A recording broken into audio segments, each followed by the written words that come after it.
O homem só pode crer se o Espírito Santo lhe convencer do pecado, da justiça e do juízo. Eu era de uma determinada religião, que eu não vou citar porque estamos gravando, e quando me converti, eu desejei ser batizado, embora minha família me levou para ser batizado quando eu tinha meses ou semanas de vida. Eu não tinha consciência do pecado, mas quando eu conheci Jesus como Salvador, eu tive consciência que eu era pecador e que eu cria em Jesus Cristo, na sua obra salvadora, e eu queria ser batizado. O batismo também ele tem uma coisa muito interessante. Aquele que quer ser batizado, ele quer se identificar como cristão, ele quer se identificar como crente daquela congregação, daquela profissão de fé. Louvado seja o nome do Senhor. Então esse eunuco ele foi batizado. A Bíblia não conta, mas diz a história que esse homem ele evangelizou toda a Etiópia, e foi levantada uma igreja poderosa na Etiópia. Louvado seja o nome do Senhor. Uma igreja que resistiu à conquista romana, inclusive. Então esse texto me chamou muita atenção, porque Deus quer nos usar para multidões, mas também Deus quer nos usar para uma só pessoa, como foi com Andréia. Andréia é a paciência, a dedicação da pastora Vânia. Com ela, Andréia não só ficou daqueles 10 dias em casa, ela vinha muitos outros dias, e ela chegou em casa destruída. Ela veio da prostituição, ela veio de ir em centros e fazer aqueles rituais que as prostitutas fazem para atrair os homens. Inclusive os espíritos baixavam nela e falavam assim: não adianta chegar perto de você, tem alguma coisa que impede. Isso cumpre o que diz em Coríntios, que os pais santificam os filhos, separam os filhos descrentes.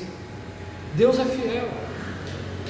Eu fico vendo essa obra salvadora, progressiva, que Deus faz. Irmãos, o cristão verdadeiro, quanto mais ele chega diante de Deus, mais ele sente as suas misérias, os seus pecados, a sua falência, a sua impossibilidade. E o que faz ele ficar na presença de Deus é que ele sabe que quando ele permanece perto, a fraqueza dele vai embora, a imperfeição dele é anulada. Deus o ajuda a caminhar no caminho estreito. Eu gosto do texto que diz que Isaías fala que o caminho é estreito, é o caminho santo, e nem os loucos erram o caminho dos caminhantes. Nós somos os caminhantes, e nós somos aqueles que no caminho, como fez Filipe, vai falar com uma outra pessoa sobre o plano da salvação, sobre a evangelização. Eu me lembro muitas histórias missionárias. Um homem que me deixou impressionado pela sua história, vários deles, tem um livro chamado Heróis da Fé, muito bom para ler. Esse homem chamava-se David Livingstone, tanto é que ele foi meio que confundido com o autor do romance Tarzan, né?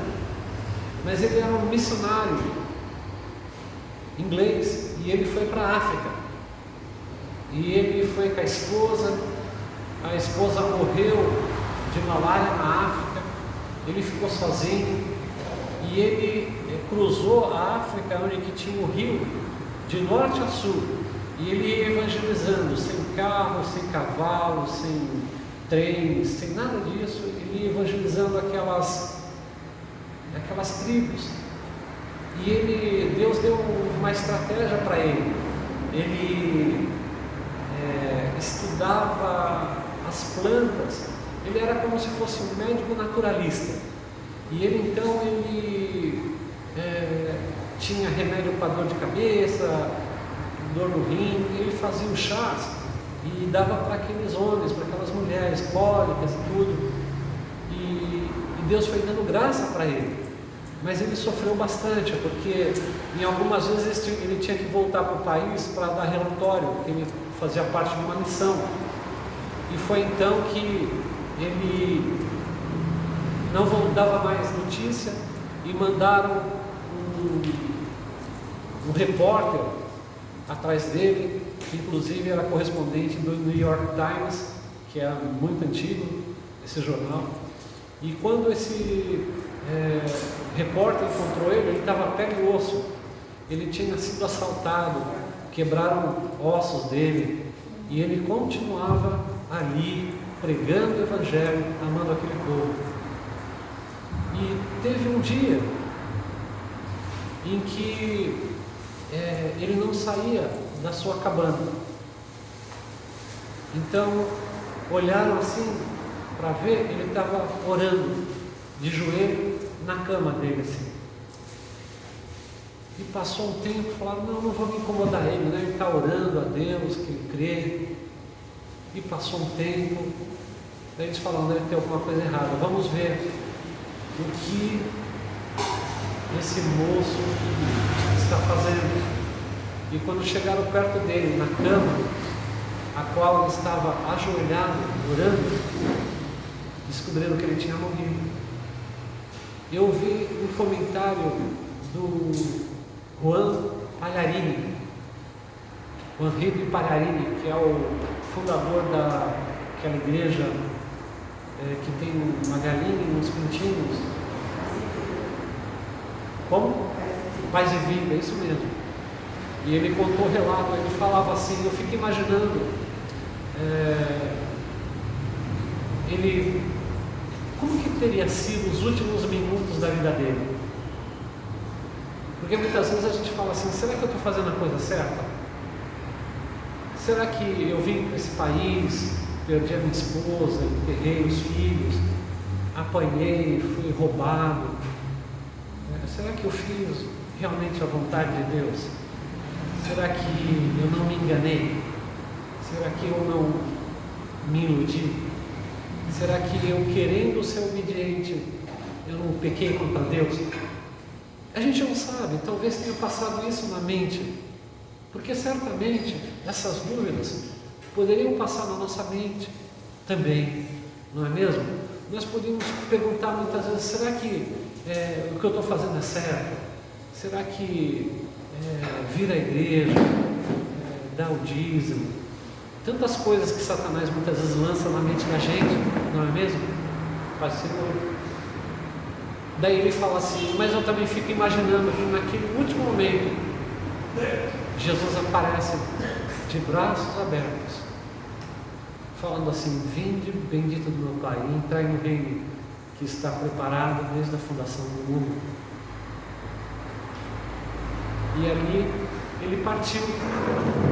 E o que foi interessante é que aquelas pessoas que onde ele vivia abriram o peito dele e tiraram o coração e abriram uma cova perto de uma árvore e deixaram o coração lá, porque eles queriam o coração daquele homem com eles ainda, porque o corpo tinha que voltar para a Inglaterra para ser embalsamado. David Wilson. Então, alguns missionários ficaram tocados por tudo aquilo e falaram assim, não, vamos visitar essas aldeias que ele teve, e chegaram nessa aldeia em que lá estava o coração dele debaixo da árvore, e falaram assim, vocês conhecem Jesus, o Filho de Deus? Eles falaram assim, conhecemos. Sabe o que ele fez? Sim, ele viveu aqui conosco, ele fazia chá, curava. Daí os missionários ficaram confusos, falaram assim, mas que tipo de mensagem ele pregou aqui para vocês então? Daí foram pegar as anotações que ele fazia, e ele só falava de Jesus, ele só falava do plano da salvação, ele só falava das coisas de Deus. Daí eles entenderam o que Paulo disse: não sou eu mais quem vivo, mas Cristo vive em mim. E a vida que agora vivo, vivo-a na fé do Filho de Deus. Ele deu a sua vida pela África. Existe uma missão chamada Missão Internacional para o Interior da África, que se inspirou na obra dele. É interessante que hoje nós temos no mundo 8 milhões de pessoas. E eu me preocupo, muitas vezes falo com a minha esposa a respeito do evangelho que se prega. Não é um evangelho que se prega, que se ensina a respeito do que Jesus fez. É muitas vezes um evangelho que fala do homem. Muitos pregadores falam de si mesmos. Porque eu fiz isso, porque eu fiz aquilo, porque eu estava ruim financeiramente, vendi tudo, fiz uma campanha, Deus me abençoou. Eu quero dizer com toda segurança e convicção que eu tenho, isso não é evangelho. Falar de si mesmo, falar do homem, nós sabemos, quanto mais se aproximamos de Deus, mais conhecemos a nós mesmos. Nós sabemos que nós não habitamos bem no mundo, mas em Cristo habita toda a plenitude da graça, e Ele precisa ser conhecido. Muitas vezes as pregações, elas são muito intelectualizadas, que nem os membros entendem nada. Imagina a visita que você leva, que nunca ouviu falar do Evangelho. Muitos se preocupam em falar muito bonito, em usar a teologia no tocante à hermenêutica, à homilética. O que é isso, homilética? Tem alguma coisa a ver com ovos, com omelete e tal? Não. Homilética é a arte do discurso, e hermenêutica é a arte da eloquência. Eu me lembro que eu fui uma vez, 2 vezes aconteceu, o Senhor falou assim para mim: você vai pregar lá, mas você não vai usar de nada disso, você vai falar manso, você não vai... Porque o povo muitas vezes, meus irmãos, está até condicionado a dar glória a Deus, aleluia, quando o pregador ele sobe o timbre da voz. Tanto é que uma vez uma pessoa falou assim: eu fui numa igreja, o pregador gritou lá do púlpito: nós vamos ir para o inferno. Daí a mulher levantou e falou: glória a Deus, aleluia. Eu falei: que coisa mais estranha. Sozinha. Eu me lembro de Ivan Pavlov, o pai do behaviorismo. Na psicologia, houve um homem chamado Ivan Pavlov. Esse homem fez um estudo sobre o reflexo condicionado. E muitos pastores usam essa prática do condicionamento. Então eles falam algumas palavras, um timbre, e as pessoas estão condicionadas, elas não estão pensando. E uma outra coisa que me preocupa também nos púlpitos é uma pregação emocional, que todo mundo tem que chorar. É interessante que a gente era pastor de uma igreja lá, tinha uma moça, 2 moças lá, que quando a gente ia orar por elas já começavam a chorar. E eu sou observador, porque eu sou pastor, eu vejo essas coisas. Evangelho não é emoção, evangelho é fé. Não é sentimentalismo. Não é para chorar. É claro que é emocionante, é claro que toca no nosso coração. Quando alguém falou de Jesus para mim, eu chorei bastante. E muitas vezes quando eu sinto a presença de Deus, eu choro. Mas a emoção, o choro, ele não é o carro-chefe. O carro-chefe é a fé. E nós temos que ensinar a fé. Porque como deixará a pessoa que fuma um cigarro, ou está no vício, ou está na imoralidade, deixar o seu vício, a sua imoralidade, o cigarro, se não pela fé? Não é pela emoção, não é pelo chorar.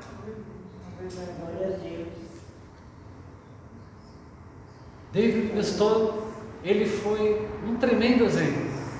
Mas houve também um homem, Ele tinha umas feições delicadas, mas ele teve uma filha, a única filha.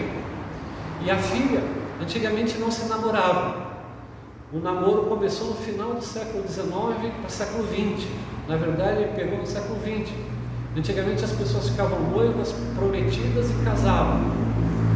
E essa filha de Jonathan Edward, esse homem, ele teve uma experiência com Deus tremenda.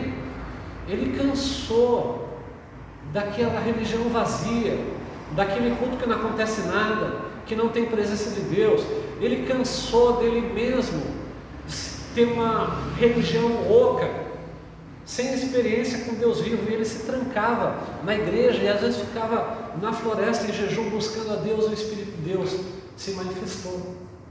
Era impressionante a presença de Deus com esse homem.